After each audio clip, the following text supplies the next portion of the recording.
राज्यातील महिला अत्याचाराच्या घटनांमध्ये दिवसेंदिवस वाढ होताना दिसत आहे। अशातच महाराष्ट्रातील सोलापूर शहरातून एक संतापजनक घटना समोर आली आहे। शहरातील एका प्रतिष्ठित खासगी शाळेत 10वीत शिकणाऱ्या विद्यार्थिनीवर 56 वर्षीय शिक्षकाने विनयभंग केल्याचा धक्कादायक प्रकार उघडकीस आला आहे। या प्रकरणी पोलीस चौकशी करत असून त्यांनी आरोपी शिक्षकाला अटक केली आहे। पोलिसांनी दिलेल्या माहितीनुसार हा प्रकार 19 एप्रिल ते 3 जुलै या कालावधीत शाळेच्या पार्किंग क्षेत्रात घडला। आरोपी शिक्षकाने विद्यार्थिनीला धमकी दिल्याने तिने सुरुवातीला कोणालाच याबाबत सांगितले नव्हते। याचाच गैरफायदा घेत आरोपीने तिला सातत्याने त्रास दिला। शेवटी विद्यार्थिनीने याबाबत शाळेतील इतर शिक्षकांना सांगितले। त्यानंतर कुटुंबियांनी पोलिसात धाव घेतली। तुला काहीच कळत नाही, तू काही कामाची नाही, 10वीत असूनही तुझ्यात काही बुद्धी नाही, अशा शब्दात आरोपी शिक्षक पीडित विद्यार्थिनीला वारंवार अपमानित करत होता।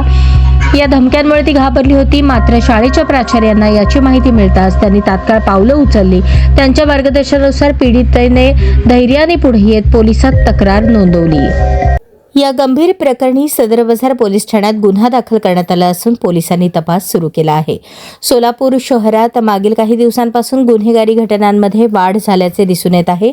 यापूर्वी सिद्धेश्वर मंदिर परिसरातील एका फिरस्त्या महिलेच्या मुलाचे अपहरण करणाऱ्या हत्तुरे वस्तीतील एका महिलेला आणि तिच्या साथीदाराला फौजदार चावडी पोलिसांनी अटक केली होती। आता 10वी इयत्तेत शिकत असलेल्या विद्यार्थिनीचा शिक्षकाने विनयभंग केल्याचा प्रकार समोर आला आहे।